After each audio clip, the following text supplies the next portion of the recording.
दुर्गाबुद्धनिवारणीं दुर्गेदिनि दुर्गसादिनि दुर्गनाशिनीं दुर्गतोद्धारिणीं दुर्गानिहन्त्रे दुर्गमापहां दुर्गं ज्ञानदा दुर्गां दत्तलोके दवानलाम् ॐ विष्णुवे नमः। हरिः ॐ। अथ श्रीमद्भगवद्गीता संबंध है तत्व ज्ञान प्राप्त करने की प्रचलित प्रणाली का वर्णन करके। अब भगवान आगे के 35वें 36वें तथा 37वें श्लोक में तत्व ज्ञान का वास्तविक महात्म्य बताते हैं। यज्ञात्वा न पुनर्मोहम एवं यास्यसि पांडवं येन भूतान्यशेषेण द्रक्ष्यस्यात्मन्यथो मयिम्। यत् मतलब जिस तत्व ज्ञान का ज्ञात्वा अनुभव करने के बाद तू पुनः मतलब फिर एवं इस प्रकार मोहम मोह को न मतलब नहीं यास्यसि प्राप्त होगा। और पांडव हे अर्जुन ये न मतलब जिस तत्व ज्ञान से भूतानी तो संपूर्ण प्राणियों को अशेषेण निशेष भाव से पहले आत्मानी अपने में और तो उसके बाद मई मुझ सच्चिदानंद धन परमात्मा में द्रक्ष्यसि देखेगा। व्याख्या है यज्ञात्वां न पुनर्मोहमेवं यास्यसि पांडव। पूर्व श्लोक में भगवान ने कहा कि वे महापुरुष तेरे को तत्व ज्ञान का उपदेश देंगे, परंतु उपदेश सुनने मात्र से वास्तविक बोध अर्थात स्वरूप का यथार्थ अनुभव नहीं होता। श्रुत्वा पय्येनं वेद न शैव कश्चित्, गीता के दूसरे अध्याय का 29वां है। और वास्तविक बोध का वर्णन भी कोई कर नहीं सकता, कारण कि वास्तविक बोध कर्म निरपेक्ष अर्थात मन वाणी आदि से परे है। अतः वास्तविक बोध स्वयं के द्वारा ही स्वयं को होता है, और यह तब होता है जब मनुष्य अपने विवेक जड़ चेतन के भेद का ज्ञान को महत्व देता है। विवेक को महत्व देने से जब अविवेक सर्वथा मिट जाता है, तब वह विवेक ही वास्तविक बोध में परिणत हो जाता है और जड़ता से सर्वथा संबंध विच्छेद करा देता है। वास्तविक बोध होने पर फिर कभी मोह नहीं होता। गीता के पहले अध्याय में अर्जुन का मोह प्रकट होता है कि युद्ध में सभी कुटुंबी सगे संबंधी लोग मर जाएंगे, तो उन्हें पिंडो जल देने वाला कौन होगा। पिंडो जल न देने से वे नरकों में गिर जाएंगे। जो जीवित रह जाएंगे उन स्त्रियों का और बच्चों का निर्वाह और पालन कैसे होगा, आदि आदि। तत्व ज्ञान होने के बाद ऐसा मोह नहीं रहता। बोध होने पर जब संसार से मैं मेरेपन का संबंध नहीं रहता, तब पुनः मोह होने का प्रश्न ही नहीं रहता। ये न भूतान्य शेषेण द्रक्ष्यस्यात्मनि, तत्व ज्ञान होते ही ऐसा अनुभव होता है कि मेरी सत्ता सर्वत्र परिपूर्ण है और उस सत्ता के अंतर्गत ही अनंत ब्रह्मांड है। जैसे स्वप्न से जगा हुआ मनुष्य स्वप्न की सृष्टि को अपने में ही देखता है, ऐसे ही तत्व ज्ञान होने पर मनुष्य संपूर्ण प्राणी जगत को अपने में ही देखता है। 6 अध्याय के 29वें श्लोक में आगे सर्वभूतानि चात्मानि पदों से भी इसी स्थिति का वर्णन किया गया है। अथोमयी तत्व ज्ञान प्राप्त करने की जो प्रचलित प्रक्रिया है, उसी के अनुसार भगवान कह रहे हैं कि गुरु से विधि पूर्वक श्रवण मनन और निधिध्यासन पूर्वक तत्व ज्ञान प्राप्त करने पर साधक पहले अपने स्वरूप में संपूर्ण प्राणियों को देखता है। यह त्वम पद का अनुभव हुआ। फिर वह स्वरूप को तथा संपूर्ण प्राणियों को एक सच्चिदानंद घन परमात्मा में देखता है। यह तत्व पद का अनुभव हुआ। इस तरह उसको पहले त्वम स्वरूप का और फिर तत्व परमात्मा तत्व के साथ त्वम की एकता का अनुभव हो जाता है। एक ब्रह्म ही ब्रह्म शेष रह जाता है। ऐसी अवस्था में दृष्टा दृश्य और दर्शन ये तीनों ही नहीं रहते, परंतु लोगों की दृष्टि में उसके अपने कहलाने वाले अंतःकरण में जो भाव दिखता है, उसको लेकर ही भगवान कहते हैं कि वह सबको मेरे में देखता है। स्थूल दृष्टि से समुद्र और लहरों में भिन्नता दिखती है। लहरें समुद्र में ही उठती और लीन होती रहती हैं, परंतु सूक्ष्म दृष्टि से समुद्र और लहरों की स्वतंत्र सत्ता नहीं है। सत्ता केवल एक जल तत्व की ही है। जल तत्व में न समुद्र है न लहरें। पृथ्वी से संबंध होने के कारण समुद्र भी सीमित है और लहरें भी, परंतु जल तत्व सीमित नहीं है। अतः समुद्र और लहरों को न देखकर एक जल तत्व को देखना ही यथार्थ दृष्टि है। इसी तरह संसार रूप समुद्र और शरीर रूप लहरों में भिन्नता दिखती है।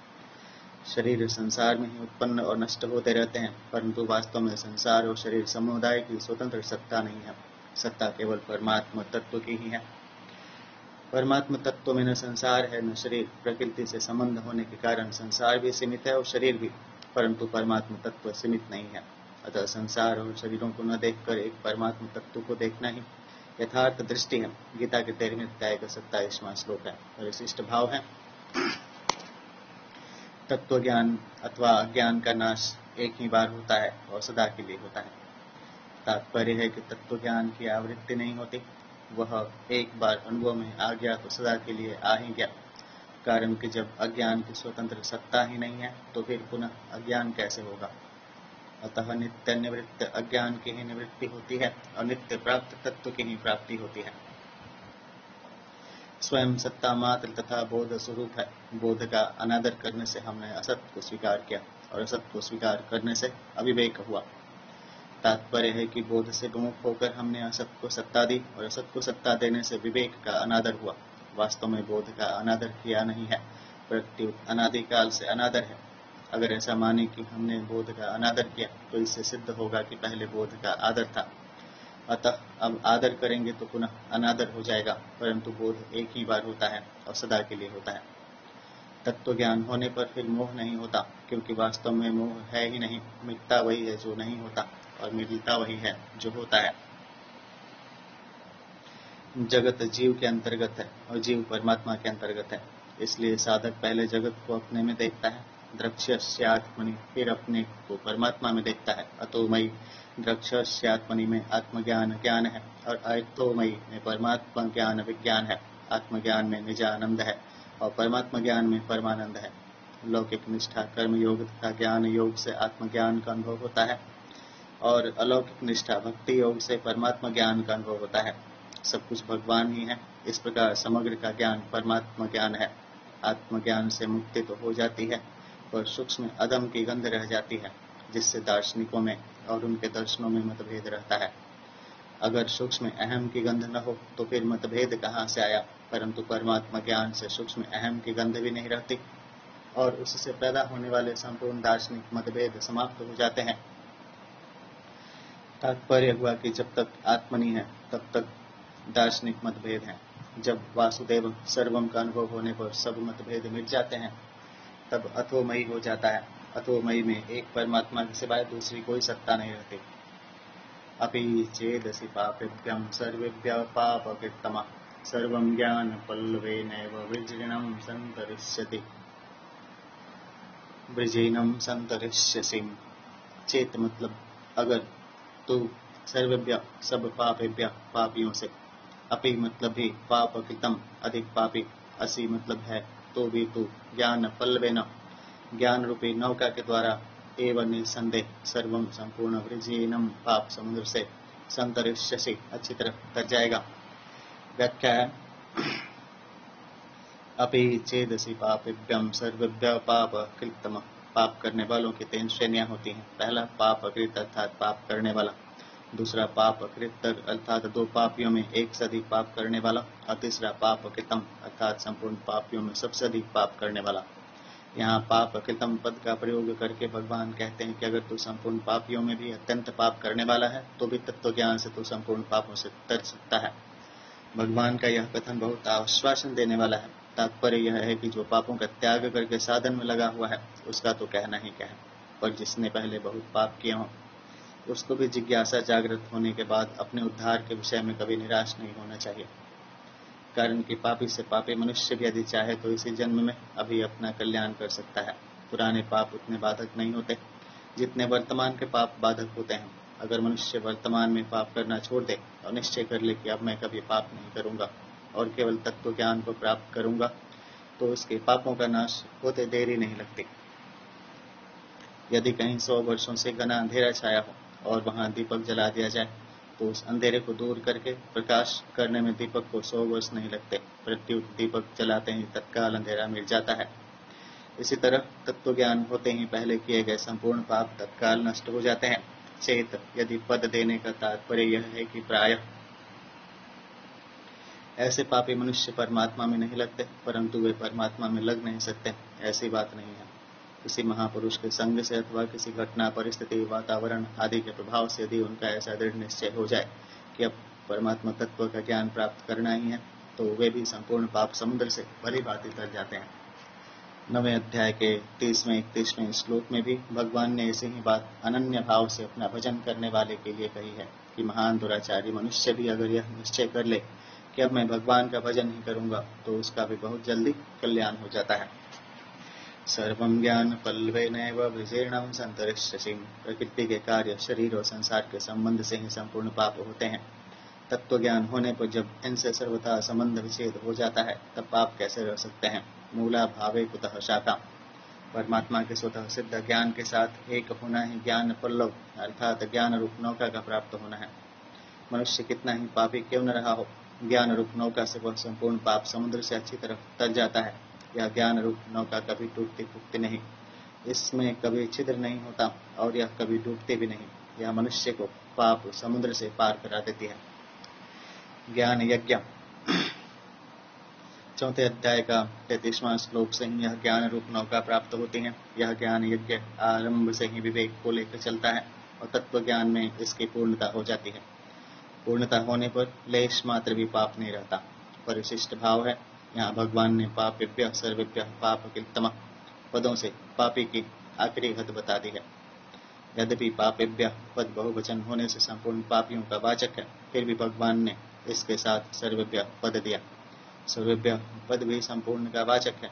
ये दो पद देने के बाद भी भगवान ने पापकृतमः पद और दिया है, जो अतिशयता का बोधक है। पहले पापकृत होता है, फिर पापकृतर होता है और फिर पापकृतम होता है।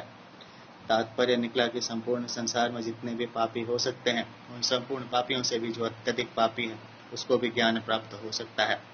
कारण कि पाप कितने ही क्यों न हो, है वे असत्य ही, जबकि ज्ञान सत्य है। सत्य के आगे असत्य कैसे टिक सकता है। पाप अपवित्र है जबकि ज्ञान परम अपवित्र है। इसी अध्याय का 48वां श्लोक। अपवित्र वस्तु पवित्र वस्तु को कैसे अटका सकती है। अतः पापों में ज्ञान को अटकाने की ताकत नहीं है। ज्ञान प्राप्ति में खास बाधा है नाशवान सुख की आसक्ति। गीता के 3रे अध्याय के 37वें से 41वें श्लोक तक भोग आसक्ति के कारण ही मनुष्य की परमार्थिक विषय में रुचि नहीं होती और रुचि न होने से ही ज्ञान की प्राप्ति बड़ी कठिन प्रतीत होती है। यथेधांसि समिद्धो अग्निर्भस्मसात् कुरुते अर्जुन ज्ञानाग्नि सर्वकर्माणि भस्मसात् कुरुते तथाम। अर्जुन मतलब हे अर्जुन, यथा मतलब जैसे, समिद्ध प्रज्वलित, अग्नि अग्नि ये धांसि ईंधनों को भस्मसात सर्वथा भस्म कुरुते कर देती हैं, तथा ऐसे ही ज्ञानाग्नि ज्ञान रूपी अग्नि सर्वकर्माणि संपूर्ण कर्मों को भस्मसात सर्वथा भस्म कुरुते कर देती हैं। व्याख्या है यथेदांसि समिद्धो अग्निर्भस्मसात् कुरुते अर्जुन। पीछे के श्लोक में भगवान ने ज्ञान रूपी नौका के द्वारा संपूर्ण पाप समुद्र को तरने की बात कही। उससे यह प्रश्न पैदा होता है कि पाप समुद्र तो शेष रहता ही है, फिर उसका क्या होगा। अतः भगवान पुनः दूसरा दृष्टांत देते हुए कहते हैं कि जैसे प्रज्वलित अग्नि काष्ठ आदि संपूर्ण ईंधनों को इस प्रकार भस्म कर देती है कि उनका किंचन मात्र भी अंश शेष नहीं रहता, ऐसे ही ज्ञान रूप अग्नि संपूर्ण पापों को इस प्रकार भस्म कर देती है कि उनका किंचन मात्र भी अंश शेष नहीं रहता। ज्ञानाग्नि सर्वकर्माणि भस्मसात् कुरुते तथा। जैसे अग्नि काष्ठ को भस्म कर देती है, ऐसे ही तत्व ज्ञान रूपी अग्नि संचित प्रारब्ध और क्रियामान तीनों कर्मों को भस्म कर देती है। जैसे अग्नि में काष्ठ का अत्यंत अभाव हो जाता है, ऐसे ही तत्व ज्ञान में संपूर्ण कर्मों का अत्यंत अभाव हो जाता है। तात्पर्य यह है कि ज्ञान होने पर कर्मों से अथवा संसार से सर्वथा संबंध विच्छेद हो जाता है। संबंध विच्छेद होने पर संसार की स्वतंत्र सत्ता का अनुभव नहीं होता, प्रत्युत एक परमात्मा तत्व ही शेष रहता है। वास्तव में मात्र क्रियाएं प्रकृति के द्वारा ही होती हैं। गीता के 13वें अध्याय का 29वां श्लोक कहता है, उन क्रियाओं से अपना संबंध मान लेने से कर्म होते हैं। नाड़ियों में रक्त प्रवाह होना, शरीर का बालक से जवान होना, श्वासों का आना जाना, भोजन का पचना आदि क्रियाएं जिस समष्टि प्रकृति से होती हैं, उसी प्रकृति से खाना पीना चलना बैठना देखना बोलना आदि क्रियाएं भी होती हैं। परंतु मनुष्य अज्ञानवश उन क्रियाओं से अपना संबंध मान लेता है, अर्थात अपने को उन क्रियाओं का कर्ता मान लेता है। इससे वे क्रियाएं कर्म बनकर मनुष्य को बांध देती हैं। इस प्रकार माने हुए संबंध से ही कर्म होते हैं, अन्यथा क्रियाएं ही होती हैं। तत्व ज्ञान होने पर अनेक जन्मों के संचित कर्म सर्वथा नष्ट हो जाते हैं। कारण के सभी संचित कर्म अज्ञान के आश्रित रहते हैं। अतः ज्ञान होते ही आश्रय आधार रूप अज्ञान न रहने से वे नष्ट हो जाते हैं। तत्व ज्ञान होने पर कर्तृत्वाभिमान नहीं रहता। अतः सभी क्रियामान कर्म अकर्म हो जाते हैं, अर्थात फलजनक नहीं होते। प्रारब्ध कर्म का घटना अंश अनुकूल प्रतिकूल परिस्थिति तो जब तक शरीर रहता है तब तक रहता है, परंतु ज्ञानी पर उसका कोई असर नहीं पड़ता, कारण कि तत्व ज्ञान होने पर भोक्तृत्व नहीं रहता। अतः अनुकूल प्रतिकूल परिस्थिति सामने आने पर वह सुखी दुखी नहीं होता। इस प्रकार तत्व ज्ञान होने पर संचित प्रारब्ध और क्रियामान तीनों कर्मों से किंचित मात्र भी संबंध नहीं रहता। कर्मों से अपना संबंध न रहने से कर्म नहीं रहते, भस्म रह जाती हैं, अर्थात सभी कर्म अकर्म हो जाते हैं। संबंध है। अब भगवान आगे कहे श्लोक के पूर्वार्ध में तत्व ज्ञान की महिमा बताते हुए उत्तरार्ध में कर्म योग की विशेष महत्ता प्रकट करते हैं। नहीं ज्ञानेन सदृशं पवित्रमिह विद्यते ततस्त्वयं योग संसिद्धं कालेनात्मनि विन्दतिम्। यह मतलब इस मनुष्य लोक में ज्ञानेन ज्ञान के सदृशम समान पवित्रम पवित्र करने वाला ही मतलब निसंदेह दूसरा कोई साधन न मतलब नहीं विद्यते है। योग संसिद्ध जिसका योग भली भांति सिद्ध हो गया है वह कर्मयोगी तत्व मतलब उस तत्व ज्ञान को कालेन अवश्य ही स्वयं आत्मनि अपने आप में विन्दति पा लेता है। व्याख्या है। नहीं ज्ञानेन सदृशम पवित्रमिह विद्यते। यहाँ यह पद मनुष्य लोक का वाचक है, क्योंकि सबके सब पवित्रता इस मनुष्य लोक में ही प्राप्त की जाती है। पवित्रता प्राप्त करने का अधिकार और अवसर मनुष्य शरीर में ही है, ऐसा अधिकार किसी अन्य शरीर में नहीं है। अलग अलग लोगों के अधिकार भी मनुष्य लोक से ही मिलते हैं। संसार की स्वतंत्र सत्ता को मानने से तथा उससे सुख लेने की इच्छा से ही संपूर्ण दोष पाप उत्पन्न होते हैं। गीता के 3वें अध्याय का 37वां श्लोक है। तत्व ज्ञान होने पर जब संसार की स्वतंत्र सत्ता ही नहीं रहती तब संपूर्ण पापों का सर्वथा नाश हो जाता है और महान पवित्रता आ जाती है। इसलिए संसार में ज्ञान के समान पवित्र करने वाला दूसरा कोई साधन है ही नहीं। संसार में यज्ञ दान तप पूजा व्रत उपवास जप ध्यान प्राणायाम आदि जितने साधन हैं तथा गंगा यमुना गोदावरी आदि जितने तीर्थ हैं वे सभी मनुष्य के पापों का नाश करके उसे पवित्र करने वाले हैं, परंतु उन सब में भी तत्व ज्ञान के समान पवित्र करने वाला कोई भी साधन तीर्थ आदि नहीं है, क्योंकि वे सब तत्व ज्ञान के साधन हैं और तत्व ज्ञान उन सब का साध्य है। परमात्मा पवित्रों के भी पवित्र हैं। पवित्राणाम पवित्रम विष्णु सहस्त्रनाम का 10वां है। उन्हीं परम पवित्र परमात्मा का अनुभव कराने वाला होने से तत्व ज्ञान भी अत्यंत पवित्र है। योग संसिद्ध जिसका कर्म योग सिद्ध हो गया है, अर्थात कर्म योग का अनुष्ठान सांग पांग पूर्ण हो गया है, उस महापुरुष को यहाँ योग संसिद्ध कहा गया है। 6ठे अध्याय के 4थे श्लोक में उसी को योगारूढ़ कहा गया है। योगारूढ़ होना कर्म योग की अंतिम अवस्था है। योगारूढ़ होते ही तत्वबोध हो जाता है। तत्वबोध हो जाने पर संसार से सर्वथा संबंध विच्छेद हो जाता है। कर्म योग की मुख्य बात है अपना कुछ भी न मानकर संपूर्ण कर्म संसार के हित के लिए करना, अपने लिए कुछ भी न करना। ऐसा करने पर सामग्री और क्रिया शक्ति दोनों का प्रवाह संसार की सेवा में हो जाता है। संसार की सेवा में प्रवाह होने पर मैं सेवक हूँ ऐसा अहम का भाव भी नहीं रहता, अर्थात सेवक नहीं रहता, केवल सेवा रह जाती है। इस प्रकार जब सेवक सेवा बनकर सेव्य में लीन हो जाता है तब प्रकृति के कार्य शरीर तथा संसार से सर्वथा वियोग संबंध विच्छेद हो जाता है।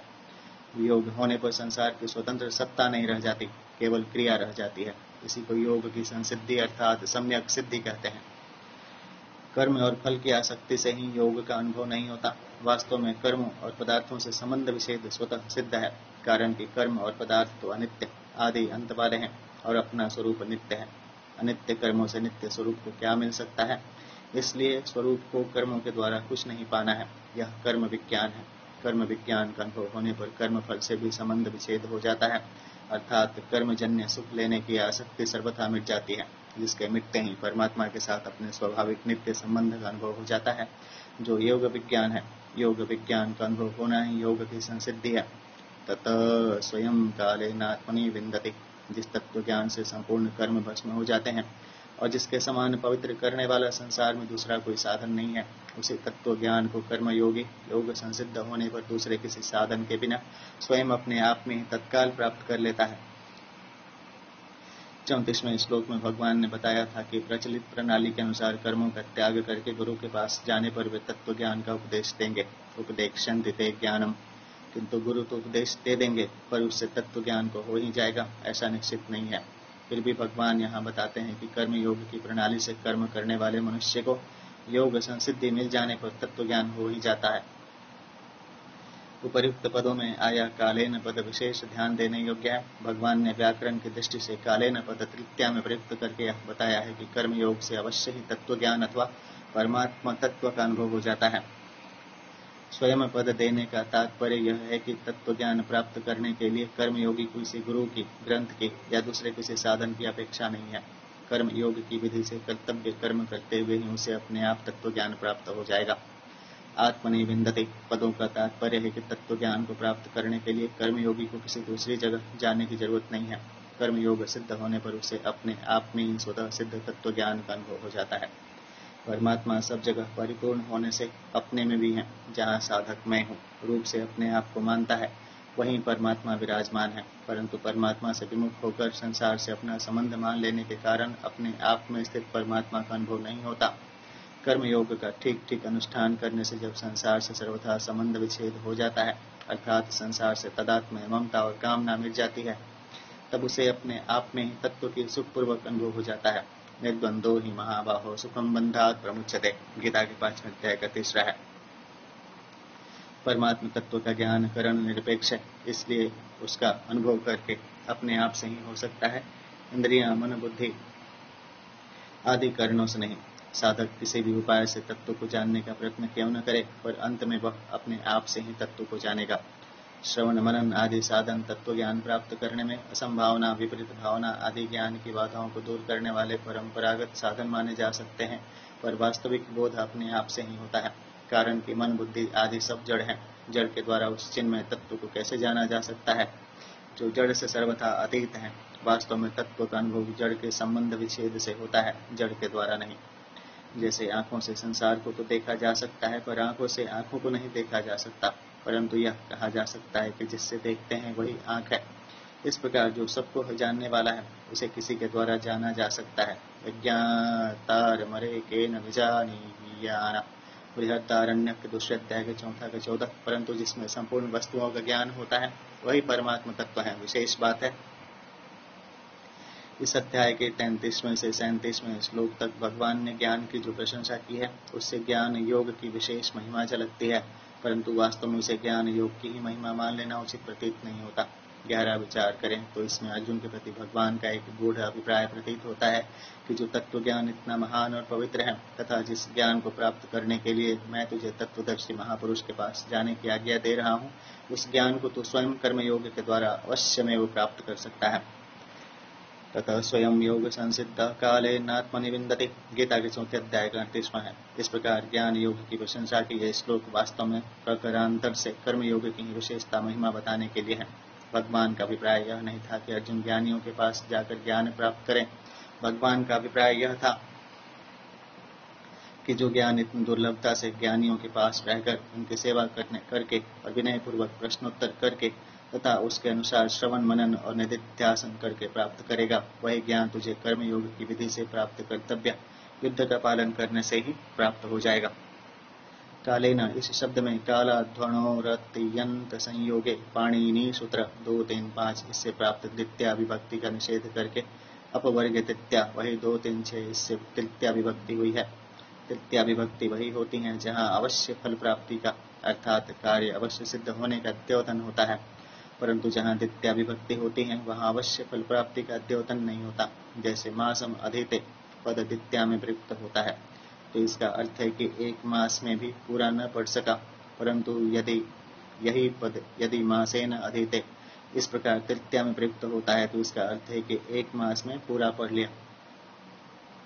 इस प्रकार भगवान ने यहाँ द्वितीया में कालम पद न देकर तृतीया में कालेन पद दिया है, जिससे यह अर्थ निकलता है कि कर्मयोग से अवश्य फल प्राप्ति सिद्धि होती है।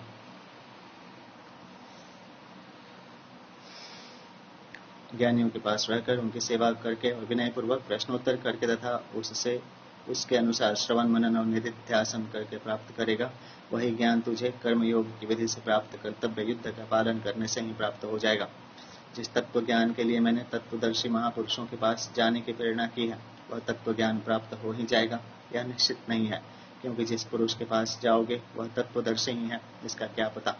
और उस महापुरुष के प्रति श्रद्धा की कमी भी रह सकती है, दूसरी बात, इस प्रक्रिया में पहले संपूर्ण प्राणियों को अपने में देखेगा और उसके बाद संपूर्ण प्राणियों को एक परमात्मा तत्व में देखेगा। गीता के 4 अध्याय का 35वां श्लोक है। इस प्रकार ज्ञान प्राप्त करने की इस प्रक्रिया में संशय तथा विलंब की संभावना है, परंतु कर्मयोगी के द्वारा अन्य पुरुष की अपेक्षा के बिना अवश्यमेव और तत्काल उस तत्व ज्ञान का अनुभव हो जाता है। इसलिए मैंने तेरे लिए कर्मयोग को ही ठीक समझता हूँ। अतः तुझसे प्रचलित प्रणाली के ज्ञान का उपदेश मैं नहीं दूंगा। भगवान तो महापुरुषों के भी महापुरुष हैं, अतः वे अर्जुन को किसी दूसरे महापुरुष के पास जाकर ज्ञान सीखने के लिए कैसे कह सकते हैं। आगे इस अध्याय के 41वें श्लोक में भगवान ने कर्मयोगी की प्रशंसा करके 42वें श्लोक में अर्जुन को समता में स्थित होकर युद्ध करने की स्पष्ट रूप से आज्ञा दी है। परिशिष्ट भाव है पवित्रमिह। अपवित्रता संसार के संबंध से आती है। तत्व ज्ञान होने पर जब संसार का अत्यंत अभाव हो जाता है, तब अपवित्रता रहने का प्रश्न ही पैदा नहीं होता। इसलिए ज्ञान में किंचिन मात्र भी अपवित्रता, जड़ता, विकार नहीं है। यह पद लोक का वाचक है। तात्पर्य है कि तत्व ज्ञान लौकिक है, जबकि परमात्मा ज्ञान अलौकिक है। संबंध है। अब भगवान आगे के श्लोक में ज्ञान प्राप्ति के पात्र का निरूपण करते हैं। श्रद्धावान लभते ज्ञानम तत्पर संयतेन्द्रिय ज्ञानम लब्धां परां शांतिम अचिरेण अधिगच्छतिम। संयतेन्द्रिय जो जितेंद्रिय तथा तत्पर साधन परायण है, ऐसा श्रद्धावान मनुष्य ज्ञान को लभते प्राप्त होता है, और ज्ञानम ज्ञान को लब्धवा प्राप्त होकर वह अचिरेण तत्काल परम शांति को अधिगच्छति प्राप्त हो जाता है। व्याख्या है तत्पर संयतेन्द्रिय। इस श्लोक में श्रद्धावान पुरुष को ज्ञान प्राप्त होने की बात आई है। अपने में श्रद्धा कम होने पर भी मनुष्य भूल से अपने को अधिक श्रद्धा वाला मान सकता है। इसलिए भगवान ने श्रद्धा की पहचान के लिए 2 विशेषण दिए हैं, संयतेन्द्रिय और तत्पर। जिसकी इंद्रियां पूर्णतया वश में है वह संयतेन्द्रिय है, और जो अपने साधन में तत्परता पूर्वक लगा हुआ है वह तत्पर है। साधन में तत्परता की कसौटी है इंद्रियों का संयत होना। अगर इंद्रियां संयत नहीं है और विषय भोगों की तरफ जाती हैं, तो साधन परायणता में कमी समझनी चाहिए। श्रद्धावान लभते ज्ञानम, परमात्मा में, महापुरुषों में, धर्म में और शास्त्रों में प्रत्यक्ष की तरह आदरपूर्वक विश्वास होना श्रद्धा कहलाती है। जब तक परमात्मा तत्व का अनुभव न हो, तब तक परमात्मा में प्रत्यक्ष से भी बढ़कर विश्वास होना चाहिए। वास्तव में परमात्मा से देश काल आदि की दूरी नहीं है, केवल मानी हुई दूरी है। दूरी मानने के कारण ही परमात्मा सर्वत्र विद्यमान रहते हुए भी अनुभव में नहीं आ रहे हैं। इसलिए परमात्मा अपने में है, ऐसा मान लेने का नाम ही श्रद्धा है। कैसा ही व्यक्ति क्यों न हो, अगर वह एकमात्र परमात्मा को प्राप्त करना चाहता है और परमात्मा अपने में ही है, ऐसी श्रद्धा वाला है, तो उसे अवश्य परमात्मा तत्व का ज्ञान हो जाता है। संसार प्रतिक्षण ही जा रहा है, एक क्षण भी टिकता नहीं। उसकी स्वतंत्र सत्ता है ही नहीं, केवल परमात्मा की सत्ता से ही वह सत्तावान दिख रहा है। इस तरह संसार की स्वतंत्र सत्ता को न मानकर एक परमात्मा की सत्ता को ही मानना श्रद्धा है। ऐसी श्रद्धा होने पर तत्काल ज्ञान हो जाता है। जब तक इंद्रियां संयत न हो और साधन में तत्परता न हो, तब तक श्रद्धा में कमी समझनी चाहिए। यदि इंद्रियां विषयों की तरफ जाती हैं, तो साधन में तत्परता नहीं आती। साधन में तत्परता न होने से दूसरे की परायणता, दूसरे का आदर होता है। जब तक साधन परायणता नहीं होती, तब तक श्रद्धा भी पूरी नहीं होती। श्रद्धा पूरी न होने के कारण ही तत्व के अनुभव में देरी लगती है, नहीं तो नित्य प्राप्त तत्व के अनुभव में देरी का कारण है ही नहीं।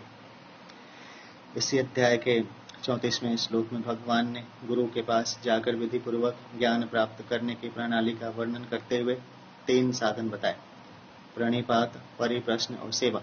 यहाँ भगवान ने ज्ञान प्राप्त करने का एक साधन बताया है, श्रद्धा। 34वें श्लोक में उपदेक्ष्यन्ति पद से गुरु के द्वारा केवल ज्ञान का उपदेश देने की बात आई है।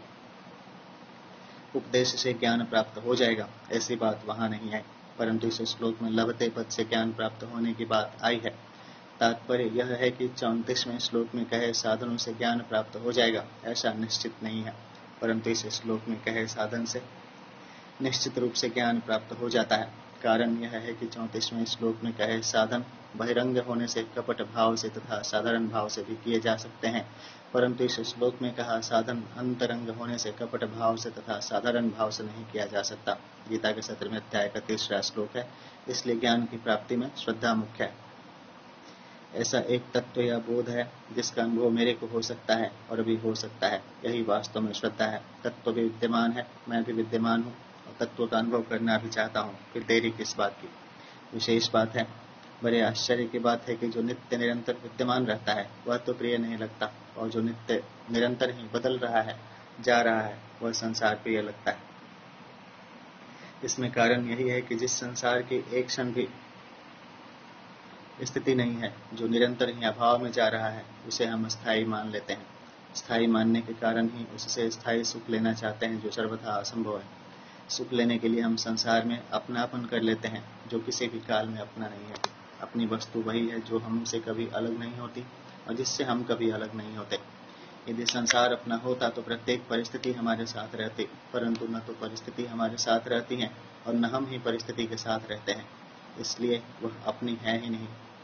जिन अंतःकरण और इंद्रियों से हम संसार को देखते हैं, उन्हें भी हम भूल से अपनी मान लेते हैं, परंतु इन पर भी हमारा कोई अधिकार नहीं चलता। अंतःकरण और इंद्रियों सहित संपूर्ण संसार प्रलय की ओर जा रहा है, उसकी स्थिति है ही नहीं। संसार की प्रतीति मात्र होती है, इसलिए इसकी प्राप्ति कभी हो ही नहीं सकती। संसार अपने स्वरूप तक पहुंच ही नहीं सकता, पर स्वरूप सब जगह सत्ता रूप से विद्यमान रहता है। संसार का स्वतंत्र अस्तित्व नहीं है, पर अपना अस्तित्व नित्य निरंतर रहता है। स्वरूप का अर्थात अपने होनेपन का प्रत्यक्ष अनुभव होता है। स्वरूप अपरिवर्तनशील है। यदि वह परिवर्तनशील होता तो संसार के परिवर्तन को कौन देखता। हमें जैसे संसार के निरंतर परिवर्तन और अभाव का अनुभव होता है, ऐसे अपने परिवर्तन और अभाव का अनुभव कभी नहीं होता। ऐसा होने पर भी परिवर्तनशील शरीर के साथ अपने को मिलाकर उसके परिवर्तन को भूल से अपना परिवर्तन मान लेते हैं। शरीर के साथ संबंध मानकर शरीर की अवस्था को अपनी अवस्था मान लेते हैं। विचार करें कि यदि शरीर की अवस्था के साथ हम एक होते तो अवस्था के चले जाने पर हम भी चले गए होते। इससे सिद्ध होता है कि जाने वाली अवस्था दूसरी है और हम दूसरे हैं। इस प्रकार के अपने नित्य सिद्ध स्वरूप का अनुभव होना ज्ञान है। दूसरी बात, इस 39वें श्लोक में लभते पद आया है, जिसका तात्पर्य है जिस वस्तु का निर्माण नहीं होता, ऐसे नित्य सिद्ध वस्तु की प्राप्ति जिस वस्तु का निर्माण होता है, अर्थात जो वस्तु पहले नहीं होती प्रत्युत बनाई जाती है, उस वस्तु की प्राप्ति को लभते नहीं कहा सकते, कारण कि जो वस्तु पहले नहीं थी तथा बाद में भी नहीं रहेगी, ऐसी वस्तु की प्रतीति तो होती है पर प्राप्ति नहीं होती। प्रतीत होने वाली वस्तु को प्राप्त मान लेना अपने विवेक का सर्वथा अनादर है। जो संसार की उत्पत्ति के पहले भी रहता है, संसार के उत्पन्न होकर होने वाली स्थिति में भी रहता है और संसार के नष्ट होने के बाद भी रहता है, वह तत्व है नाम से कहा जाता है और है की प्राप्ति को ही लभते कहते हैं। परंतु जो वस्तु उत्पन्न होने से पहले भी नहीं थी और नष्ट होने के बाद भी नहीं रहेगी तथा बीच में भी निरंतर नाश की ओर जा रही है, वह वस्तु नहीं नाम से कही जाती है। नहीं की प्रतीति होती है, प्राप्ति नहीं। जो है वह तो है ही और जो नहीं है वह है ही नहीं। नहीं को नहीं रूप से मानते हुए है को है रूप से मान लेना श्रद्धा है, जिससे नित्य सिद्ध ज्ञान की प्राप्ति हो जाती है। श्रद्धावान लभते ज्ञानम, ज्ञानम लब्ध्वाम पराम शांतिम अचिरेणाधिगच्छति। 9वें अध्याय के 3रे श्लोक में भगवान ने निषेध मुख से कहा है कि श्रद्धा रहित पुरुष मेरे को प्राप्त न होकर जन्म मरण रूप संसार चक्र में घूमते रहते हैं। उसी बात को यहाँ विधि मुख से कहते हैं कि श्रद्धावान पुरुष परम शांति को प्राप्त हो जाता है, अर्थात मेरे को प्राप्त होकर जन्म मरण रूप संसार चक्र से छूट जाता है। परम शांति का तत्काल अनुभव न होने का कारण है जो वस्तु अपने आप में है उसको अपने आप में न ढूंढकर बाहर दूसरी जगह ढूंढना। परम शांति प्राणी मात्र में स्वतः सिद्ध है, परंतु मनुष्य परम शांति स्वरूप परमात्मा से तो विमुख हो जाता है और सांसारिक वस्तुओं में शांति ढूंढता है। इसलिए अनेक जन्मों तक शांति की खोज में भटकते रहने पर भी उसे शांति नहीं मिलती। उत्पत्ति विनाशशील वस्तुओं में शांति मिल ही कैसे सकती है। तत्व ज्ञान का अनुभव होने पर जब दुख रूप संसार से सर्वथा संबंध विच्छेद हो जाता है, तब स्वतः सिद्ध परम शांति का तत्काल अनुभव हो जाता है। परिशिष्ट भाव है श्रद्धावान लभते ज्ञानम। श्रद्धा, विश्वास और विवेक की आवश्यकता सभी साधकों के लिए है। हाँ, कर्म योग तथा ज्ञान योग में विवेक की मुख्यता है और भक्ति योग में श्रद्धा विश्वास की मुख्यता है। आरंभ में तत्व ज्ञान है, ऐसी श्रद्धा होगी तभी साधक उसकी प्राप्ति के लिए साधन करेगा। संबंध है जो ज्ञान प्राप्ति का पात्र है, ऐसे विवेकहीन संशयात्मा मनुष्य की भगवान आगे के श्लोक में निंदा करते हैं। अज्ञश्च श्रद्धानश्च संशयात्मा विनश्यति नायं लोको अस्ति न परो न सुखम संशयात्मनः। अज्ञ मतलब विवेकहीन, च मतलब और, श्रद्धान श्रद्धा रहित, संयतात्मा संशयात्मा मनुष्य का विनश्यति पतन हो जाता है। ऐसे संशयात्मन न संशयात्मना मनुष्य के लिए न मतलब न तो अयम यह लोक लोक हितकारक अस्ति है, न मतलब न पर मतलब परलोक हितकारक है, च और न मतलब न सुखम सुखी है। व्याख्या है अज्ञश्च श्रद्धानश्च संशयात्मा विनश्यति। जिस पुरुष का विवेक कभी जागृत नहीं हुआ है तथा जितना विवेक जागृत हुआ है उसको महत्व नहीं देता, और साथ ही जो अश्रद्धालु है ऐसे संशय युक्त पुरुष का परमार्थिक मार्ग से पतन हो जाता है। कारण कि संशय युक्त पुरुष की अपनी बुद्धि तो प्राकृत शिक्षा रहित है और दूसरे की बात का आदर नहीं करता, फिर ऐसे पुरुष के संशय कैसे नष्ट हो सकते हैं, और संशय नष्ट हुए बिना उसकी उन्नति भी कैसे हो सकती है। अलग अलग बातों को सुनने से यह ठीक है अथवा वह ठीक है, इस प्रकार संदेह युक्त पुरुष का नाम संशयात्मा है। परमार्थिक मार्ग पर चलने वाले साधक में संशय पैदा होना स्वाभाविक है, क्योंकि वह किसी भी विषय को पढ़ेगा तो कुछ समझेगा और कुछ नहीं समझेगा। जिस विषय को कुछ नहीं समझते उस विषय में संशय पैदा नहीं होता, और जिस विषय को पूरा समझते हैं उस विषय में संशय नहीं रहता। अतः संशय सदा अधूरे ज्ञान में ही पैदा होता है, इसी को अज्ञान कहते हैं। इसलिए संशय का उत्पन्न होना हानिकारक नहीं है, प्रत्युत संशय को बनाए रखना और उसे दूर करने की चेष्टा न करना ही हानिकारक है। संशय को दूर करने की चेष्टा न करने पर वह संशय ही सिद्धांत बन जाता है। कारण कि संशय दूर न होने पर मनुष्य सोचता है कि परमार्थिक मार्ग में सब कुछ ढकोसला है, और ऐसा सोचकर उसे छोड़ देता है तथा नास्तिक बन जाता है। परिणाम स्वरूप उसका पतन हो जाता है। इसलिए अपने भीतर संशय का रहना साधक को बुरा लगना चाहिए। संशय बुरा लगने पर जिज्ञासा जागृत होती है, जिसकी पूर्ति होने पर संशय विनाशक ज्ञान की प्राप्ति होती है। साधक का लक्षण है खोज करना। यदि वह मन और इंद्रियों से देखी बात को ही सत्य मान लेता है तो वहीं रुक जाता है, आगे नहीं बढ़ पाता। साधक को निरंतर आगे ही बढ़ते रहना चाहिए। जैसे रास्ते पर चलते समय मनुष्य यह न देखे कि कितने मील आगे आ गए, प्रत्युत यह देखे कि कितने मील अभी बाकी पड़े हैं, तब वह ठीक अपने लक्ष्य तक पहुंच जाएगा। ऐसे ही साधक यह न देखे कि कितना जान लिया है, अर्थात अपने जाने हुए पर संतोष न करे, प्रत्युत जिस विषय को अच्छी तरह नहीं जानता उसे जानने की चेष्टा करता रहे। इसलिए संशय के रहते हुए कभी संतोष नहीं होना चाहिए, प्रत्युत जिज्ञासा अग्नि की तरह दहकती रहनी चाहिए।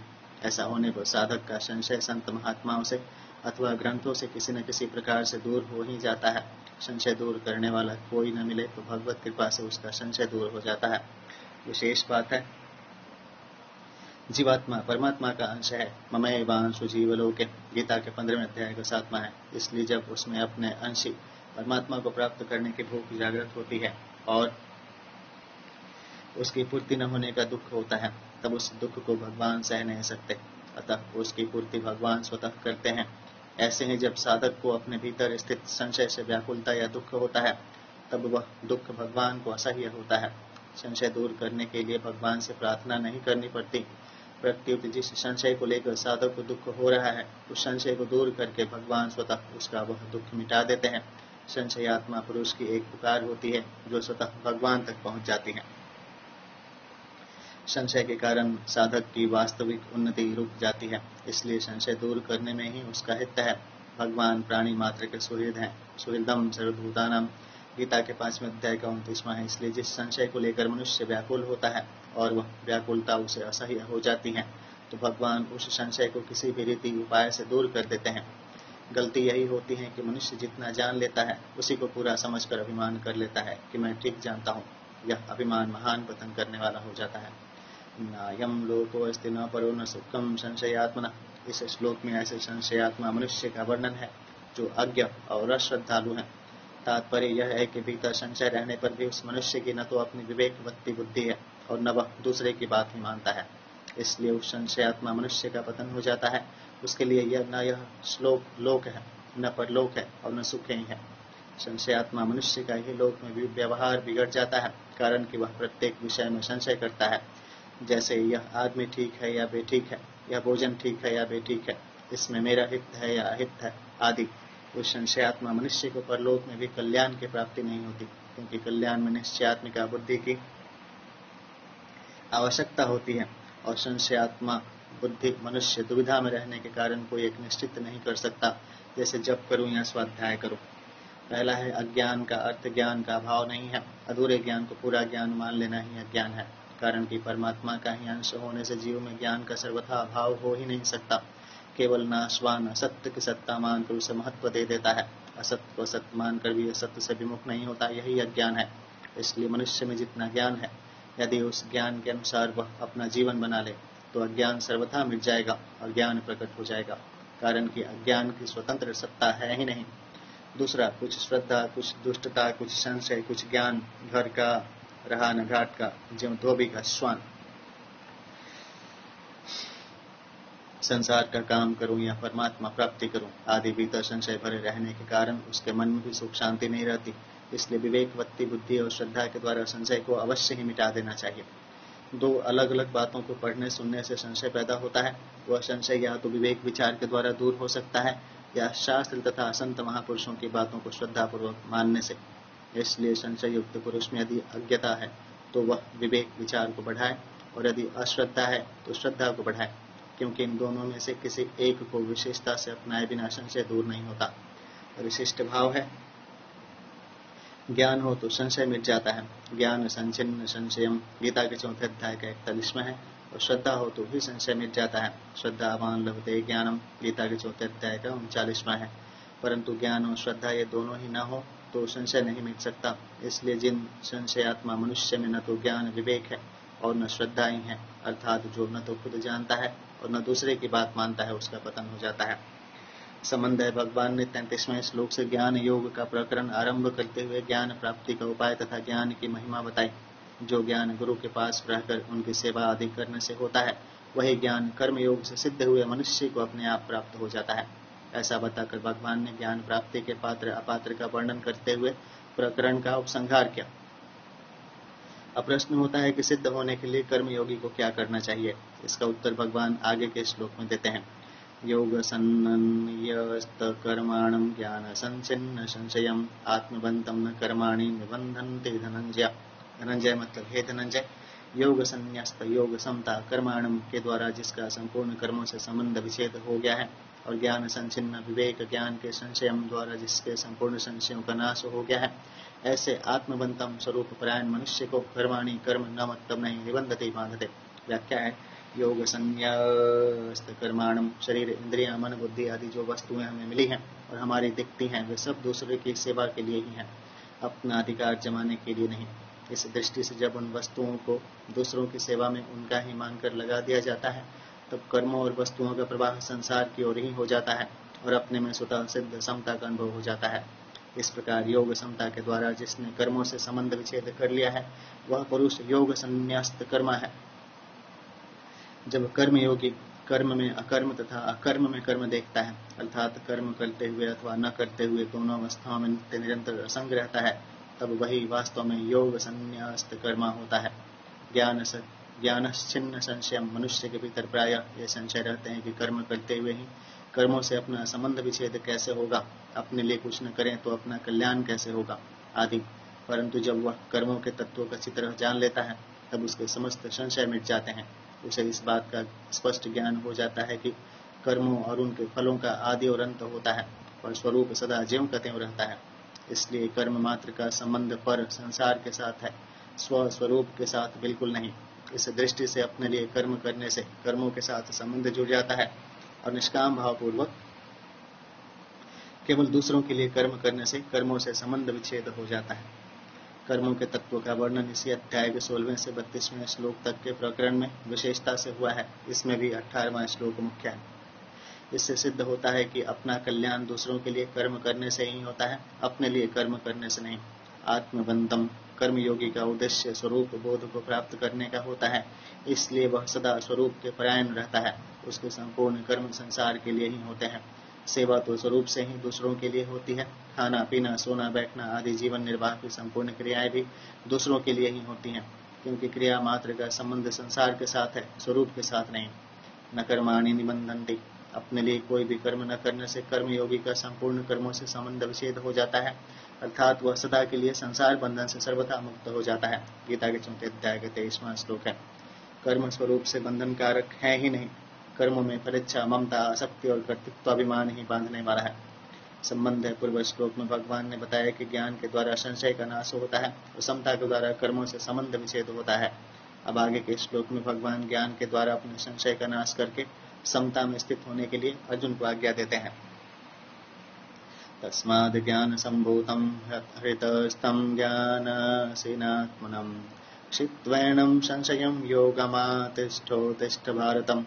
तस्मात् इसलिए भारत मतलब हे भरतवंशी अर्जुन, हृतस्थम हृदय में स्थित एनम इस अज्ञान संभूतम अज्ञान से उत्पन्न आत्मन अपने संशयम संशय का ज्ञानासिना ज्ञान रूप तलवार से छित्वा छेदन करके योगम योग समता में अतिष्ठ स्थित हो जा और उत्तिष्ठ युद्ध के लिए खड़ा हो जा।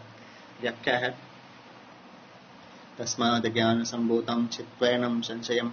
पूर्व श्लोक में भगवान ने यह सिद्धांत बताया कि जिसने समता के द्वारा समस्त कर्मों से संबंध विच्छेद कर लिया है और ज्ञान के द्वारा समस्त संशयों को नष्ट कर दिया है, उस आत्मपरायण कर्मयोगी को कर्म नहीं बांधते, अर्थात वह जन्म मरण से मुक्त हो जाता है। अब भगवान तस्मात् पद से अर्जुन को भी वैसा ही जानकर कर्तव्य कर्म करने की प्रेरणा करते हैं। अर्जुन के हृदय में संशय था, युद्ध रूप घोर कर्म से मेरा कल्याण कैसे होगा और कल्याण के लिए मैं कर्म योग का अनुष्ठान करूं अथवा ज्ञान योग का। इस श्लोक में भगवान इस संशय को दूर करने की प्रेरणा करते हैं, क्योंकि संशय के रहते हुए कर्तव्य का पालन ठीक तरह से नहीं हो सकता। अज्ञान संभूतम पद का भाव है कि सब संशय अज्ञान से अर्थात कर्मों के और योग के तत्वों को ठीक न समझने से ही उत्पन्न होते हैं। क्रियाओं और पदार्थों को अपना और अपने लिए मानना ही अज्ञान है। यह अज्ञान जब तक रहता है तब तक अंतःकरण में संशय रहते हैं, क्योंकि क्रियाएं और पदार्थ विनाशी हैं और स्वरूप अविनाशी है।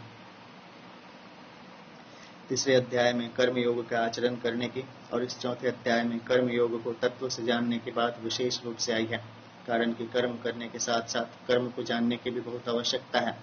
ठीक जाने बिना कोई भी कर्म बढ़िया रीति से नहीं होता। इसके सिवाय अच्छी तरह जानकर कर्म करने से जो कर्म बांधने वाले होते हैं वे ही कर्म मुक्त करने वाले हो जाते हैं। गीता के चौथे अध्याय का 16वां और 32वां श्लोक है। इसलिए इस अध्याय में भगवान ने कर्मों को तत्व से जानने पर विशेष जोर दिया है। पूर्व श्लोक में भी ज्ञान संचिन्न संशयम पद इस अर्थ में आया है, जो मनुष्य कर्म करने की विद्या को जान लेता है उसके समस्त संशयों का नाश हो जाता है। कर्म करने की विद्या है, अपने लिए कुछ करना ही नहीं है। योगमत्तिष्ठोत्तिष्ठ भारत। अर्जुन अपने धनुष बाण का त्याग करके रथ के मध्य भाग में बैठ गए थे। पहले अध्याय का 47वां श्लोक है। उन्होंने भगवान से साफ कह दिया था कि मैं युद्ध नहीं करूंगा, न योद्धस्य। गीता के दूसरे अध्याय का 9वां। यहाँ भगवान अर्जुन को योग में स्थित होकर युद्ध के लिए खड़े हो जाने की आज्ञा देते हैं। यही बात भगवान ने दूसरे अध्याय के 48वें श्लोक में योगस्तः कुरु कर्माणि योग में स्थित होकर कर्तव्य कर्म कर पदों से भी कही थी। योग का अर्थ समता है, समत्वम योग उच्यते। गीता के दूसरे अध्याय का 48वां। अर्जुन युद्ध को पाप समझते थे। गीता के पहले अध्याय का 36वां और 45वां श्लोक। इसलिए भगवान अर्जुन को समता में स्थित होकर युद्ध करने की आज्ञा देते हैं, क्योंकि समता में स्थित होकर युद्ध करने से पाप नहीं लगता। गीता के दूसरे अध्याय का 38वां श्लोक है। इसलिए समता में स्थित होकर कर्तव्य कर्म करना ही कर्म बंधन से छूटने का उपाय है। संसार में रात दिन अनेक कर्म होते रहते हैं, पर उन कर्मों में राग द्वेष न होने से हम संसार के उन कर्मों से बंधते नहीं, प्रत्युत निर्लिप्त रहते हैं। जिन कर्मों में हमारा राग या द्वेष हो जाता है उन्हीं कर्मों से हम बंधते हैं, कारण कि राग या द्वेष से कर्मों के साथ अपना संबंध जुड़ जाता है। जब राग द्वेष नहीं रहते अर्थात समता आ जाती है, तब कर्मों के साथ अपना संबंध नहीं जुड़ता, अतः मनुष्य कर्म बंधन से मुक्त हो जाता है।